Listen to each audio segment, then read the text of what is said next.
አረሳውም ያንን ዕለት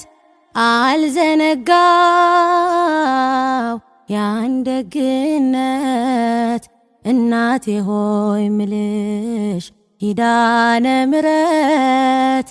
እምዬ ሆይ ምልሽ ኪዳነ ምሕረት ስላለኝ ነው ምክንያት ለሰው ተናግሬ አልተረዳኝ ሰው እንባዬ በምሬት ከዓይኔ የሚፈሰው የቤቴን ገመና ሁሉን ስነግርሽ አዛኝት ነሽና ራራልኝ ልብሽ አረሳው መቼም ያንቺን ደግነት አረሳው መቼም ያንቺን ደግነት ውለት አለብኝ ኪዳነ ምሕረት